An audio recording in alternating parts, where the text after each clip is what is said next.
सभी का स्वागत है।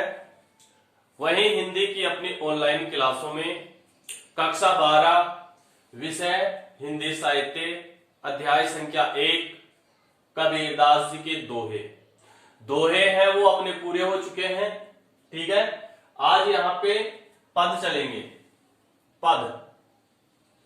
ठीक है, इनके दो पद हैं यहाँ पर। तो पहला पद है इस वीडियो में हम पढ़ेंगे। ठीक है, पहला पद है वो मैंने यहां पर लिखा है। अब इसको पहले पढ़ेंगे, फिर इसके कठिन शब्दार्थ है वो देखेंगे, फिर व्याख्या और फिर अंत में विशेष देखेंगे। तो चलिए देखते हैं। काहे रे नलिनी तू कुम्हलानी, तेरे ही नाली सरोवर पानी, जल में उत्पत्ति।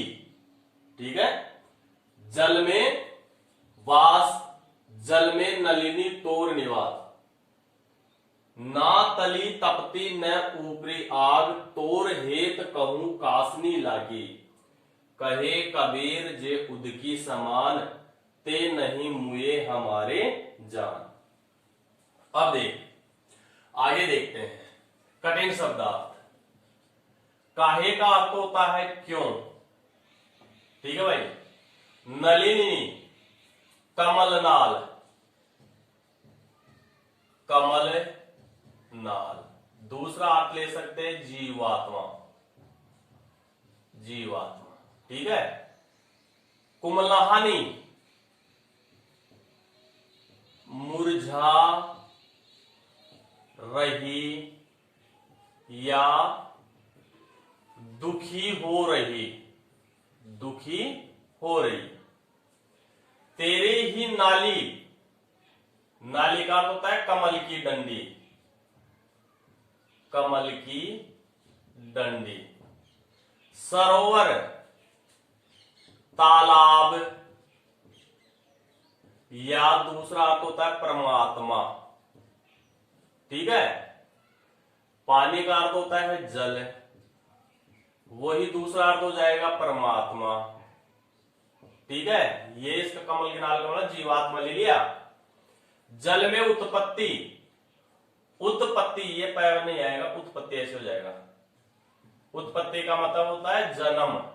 ठीक है भाई, जल में वास, वास का अर्थ होता है निवास। जल में नलिनी, नलिनी वही आ जाएगी वापस। ठीक है, कमल के नाल। तोर तेरा निवास, रहने का स्थान, रहने का स्थान। ना तली, तली का अर्थ होता है तेंदे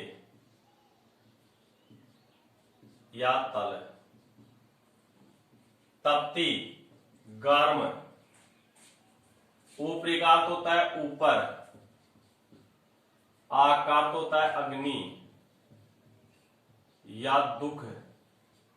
ठीक है भाई, तोर तेरा, हेत, हेत का अर्थ होता है प्रेम, कहूं क्यों, कासनी किससे, लागी लगा हुआ है। ठीक है भाई, लगा हुआ है। कहे कबीर उदकी, जल, जल का प्रतीक क्या था भाई, परमात्मा। ते यानी वे, नहीं मीन्स नहीं, मुए मुक्त या मरे, हमारे जान, जान का मतलब होता है समझ कर, समझ कर। ठीक है भाइयों, इस प्रकार से इसके कठिन शब्दार्थ हमने देखे। अब यहां पर बात देखिए क्या है, यहां प्रतीक के रूप में, ध्यान से सुनना, यहां प्रतीक के रूप में क्या बताया है। यहां पर आत्मा, जिसे जीवात्मा भी आप कह सकते हैं। ठीक है भाई, दूसरा है परमात्मा, परमात्मा का अर्थ क्या था, ईश्वर। ठीक है, आत्मा को इसने क्या बना दिया, नलिनी, कमल की डंडी, जो हमेशा कहां रहती है, पानी में रहती है। ठीक है, और परमात्मा को इसने दोनों रूप दे दिए। कौन कौन से, तालाब का, ठीक है, और दूसरा पानी का, ठीक है, परमात्मा। अब पहले इसका जो सामान्य अर्थ है वो लेंगे, फिर इसका जो अन्य अर्थ है वो लेंगे। तो यहां पर ये देखिए आत्मा और परमात्मा के बारे में कबीरदास जी ने यहां पर बताया। तो ये जो पूरा पद है ये प्रतीकात्मक शैली में है, ध्यान से सुनना, प्रतीकात्मक शैली में। कौन सा है? प्रतीकात्मक शैली। प्रतीक के रूप में, प्रतीक के रूप में आत्मा को नलिनी बता दिया, परमात्मा को तालाब और पानी बता दिया। ये क्या है? प्रतीक रूप है, ठीक है। अब देखिए यहां पर क्या कहते हैं कबीरदास जी। कबीरदास जी प्रस्तुत पद में वर्णन करते हुए कहते हैं कि मनुष्य के हृदय में निवास करने वाली जो आत्मा है, जीवात्मा है, यह जीवात्मा क्या करती है? अपने आप को परमात्मा से अलग मानती है कि नहीं मैं अलग हूं। लेकिन कबीरदास जी ये कहते हैं कि अपनी जो ये आत्मा है, यह आत्मा उस परमात्मा से अलग नहीं है। परमात्मा और ईश्वर दोनों का रूप है वह एक ही है। इससे मनुष्य अज्ञानतावश क्या करता है? अलग अलग समझता है। इस प्रकार से वह क्या करते हैं? परमात्मा के स्वरूप को नहीं समझ पाते हैं। उसी बात को समझाने के लिए कबीरदास जी ने ये पद रचा ताकि लोग इसके बारे में समझ सके, इसके महत्व को समझ सके कि आत्मा और परमात्मा अभिन्न है, भिन्न भिन्न नहीं है, अलग अलग नहीं है, अभिन्न है, जिसे भिन्न नहीं किया जा सकता, वो एक स्थान पर रहती है। देखिए उसे कमलिनी के माध्यम से और तालाब के माध्यम से, जल के माध्यम से यहां पर बताया। काहेरे नलिनी तू कुमलानी, प्रस्तुत पद में कबीरदास जी वर्णन करते हुए कहते हैं कि हे कमल की नाल, हे कमल की नाल, तू क्यों मुरझा रही है, तू क्यों दुखी हो रही है। हे कमल की नाल, तू क्यों दुखी हो रही है, क्यों तू मुरझा रही है। तेरे ही नाली सरोवर पानी, हे कमनली, हे कमल की डंडी, हे कमल की नाल, तू हमेशा तालाब के जल में ही तू क्या करती है? रहती है। तेरी कमल की जो नाल है, यह नाल क्या है? हमेशा ही उस पानी में मौजूद रहती है। जल में उत्पत्ति, हे कमलनाल, तेरा जन्म है वो जल में ही हुआ है। किसमें हुआ है? जल में ही हुआ है, जल में वास, और तू जल में ही हमेशा क्या करती रहती है? निवास करती रहती है। जल में नलिनी तोर निवास, और हे नलिनी, हे कमल की नाल, तू हमेशा, तेरा साथ हमेशा इस जल के साथ हमेशा बना रहता है। यानी तू अपने इस जल को अपने रहने का स्थान मानती है, तू हमेशा इस जल के साथ ही निवास करती है। ना तली तपती, अब उस कमलली को कहता हुआ कहता है कबीरदास कि न तो तेरा जो पेंदा है नीचे का वो कभी गर्म होता है। क्यों नहीं होता गर्म? क्योंकि वो पानी में नीचे रहता है, इसलिए गर्म कहां से होगा। न तो तेरा पेंदा है, नीचे का तल है, वो कभी गर्म होता है, न ऊपरी आग, और न ही तेरे ऊपर से कोई अग्नि के समान कोई दुख तेरे को होता है। तू हमेशा जल में रहती है, तो तुझे किसी प्रकार का दुख है ही नहीं। तोर हेत काहू काश नहीं लागी। फिर आगे कबीरदास जी कहते हैं कि हे कमलनी, मुझे यह पता नहीं है कि आज तेरा प्रेम, आज तुझे किससे प्रेम हो गया है, आज तेरा किससे प्रेम हो गया है जो तुझे इतना प्रेम आ रहा है। क्या आ रहा है? प्रेम आ रहा है। यानी हे कमलनी, तुझे आज किसी से प्रेम तो नहीं हो गया है। ये कौन कह रहा है? कबीरदास जी कह रहे हैं। कहे कबीर जे उदकी समान। अब कबीरदास जी आगे कहते हैं कि इस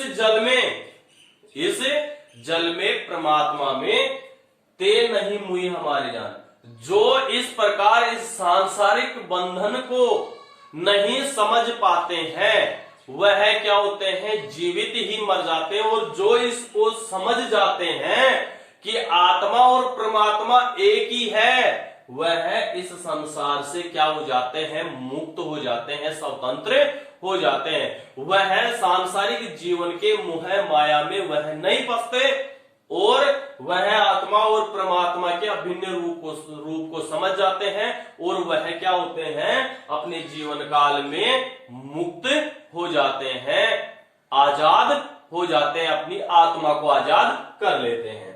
ये तो इस कमलिनी के बारे में बताया था। अब इसका अर्थ यह है कि यहां पर एक बार और रिपीट कर देता हूं कि जैसे यहां कमल की नाल होती है, जैसे कमल की नाल कहां है, पानी के भीतर है, ऐसे ही अपने हृदय में क्या निवास करती है, आत्मा। क्या करती है, आत्मा। तो कमलिनी जो है वह पानी के अंदर ही रहती है, पानी में ही उसका संपूर्ण जीवन है।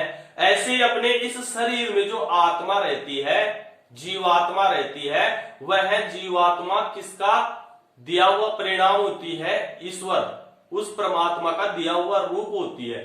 ठीक है, तो कमलिनी है, कबीरदास से कहते हैं कि तुझे किसी प्रकार का दुख है ही नहीं, तुझे किसी प्रकार का दुख है ही नहीं, फिर भी तू इतनी दुखी क्यों हो रही है। समझ में आ गई बात। तो कमलिनी, कमल के नाल है वो जीवात्मा है और तालाब है वह क्या है, परमात्मा है। अब इसका अन्य अर्थ, सामान्य अर्थ में ये लेते हैं, कबीरदास जी ये कहना चाहते हैं कि शरीर में विद्यमान जो जीवात्मा है, यह जीवात्मा और परमात्मा, जैसे कमल की नाल पानी में रहती है, उसे हम समझ नहीं पाते हैं। हम तो यही समझते हैं कि कमल हमेशा ही किसमें पैदा होता है, पानी में होता है, लेकिन नहीं, क्योंकि पानी उसके लिए परमात्मा है, ईश्वर है। पानी से बाहर निकालते ही कमल है वह मुरझा जाएगा। समझ में आ गई। इसी प्रकार से अपने शरीर में क्या निवास करती है, जीवात्मा निवास करती है। अपने शरीर से यह जीवात्मा जैसे ही निकल जाएगी और वह परमात्मा के पास चली जाएगी, तो अपना शरीर क्या होता है, निष्क्रिय हो जाता है, हम मर जाते हैं। लेकिन इस संसार के लोग अज्ञानतावश यह नहीं समझ पाते हैं कि हमारे शरीर में जो आत्मा है वह आत्मा परमात्मा का ही रूप है, और इस प्रकार से आत्मा और परमात्मा दोनों क्या है, एक ही रूप है। हम अज्ञानतावश इससे क्या करते हैं, आत्मा को अलग मानते हैं और परमात्मा को अलग मानते हैं। अपनी ये जो आत्मा है, ये सांसारिक जो दुख है, कष्ट है, पीड़ाएं हैं, उन पीड़ाओं को देख देख कर ये क्या होती है, दुखी होती है, ये कष्ट पाती है। समझ में आ गई। लोग जब सांसारिक जीवन में जन्म लेता है तो सुखी कोई नहीं रहता है, सब दुखी रहते हैं। कुछ लोग होते हैं 100 में से 10% जो माया मोह है, सांसारिक जीवन व्यतीत नहीं करते और साधु सन्यासी बन जाते हैं। वो सिर्फ किसका ध्यान करते हैं, उस परमात्मा ईश्वर का ध्यान करते हैं, तो वो मुक्त हो जाते हैं। और सांसारिक लोग हैं, माया मोह आदि में ग्रस्त होकर परमात्मा को नहीं पहचानते हैं और वो जैसे आए थे वैसे ही यहां से चले जाते हैं। तो कबीरदास जी ये तो समझाना चाहते हैं कि आत्मा और परमात्मा एक है, लेकिन अज्ञानतावश है, लोग है उसे समझ नहीं पाते हैं। लेकिन अपनी आत्मा है सांसारिक भोग विलास की वस्तुओं को देख देख कर क्या होती है, बहुत दुखी होती है। ऐसा हमें नहीं करना चाहिए। हमें उस परमात्मा के स्वरूप को समझना चाहिए कि हमारी सांसें हैं, ये सांसें कब तक चलेगी, जब तक उस परमात्मा की देन है। समझ में आ गई। इसलिए अपने शरीर में क्या है, परमात्मा निवास करता है। कबीरदास जी ने पहले ये बात बता दी थी कि सृष्टि के कण कण में कौन विद्वान है, परमात्मा ईश्वर विद्यमान है, मौजूद है। उसके आदेश के बिना एक पत्ता भी नहीं हिल सकता। इसलिए यह बात प्रत्येक इंसान को माननी चाहिए कि उसके हृदय में निवास करने वाली आत्मा है, ये आत्मा भी परमात्मा का ही रूप है। ठीक है, तो इस प्रकार से इसका अर्थ हमने देख लिया। अब इसमें से ये बता ही दिया मैंने, प्रतीकात्मक शैली है। अब यहां पर और बता देता हूं, भाषा कौन सी हो जाएगी, वही है भाषा सदुकड़ी, सदुकड़ी या पंचमेल खिचड़ी। तत्सम तद्भव शब्द हो जाएंगे, तत्सम तद्भव शब्द। ठीक है, ठीक है। अनुप्रास अलंकार, अनुप्रास अलंकार, ठीक है। अनियोक्ति अलंकार, अनियोक्ति अलंकार। समान आने से उपमा अलंकार हो जाएगा, रूप का अतिशयोक्ति अलंकार हो जाएगा,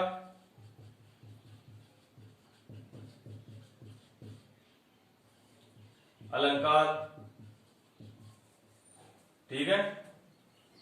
प्रतीकात्मक शैली 7 नंबर पे है, ठीक है। इस प्रकार से इसका क्या हो जाएगा, ये अपना विशेष हो जाएगा, ठीक है।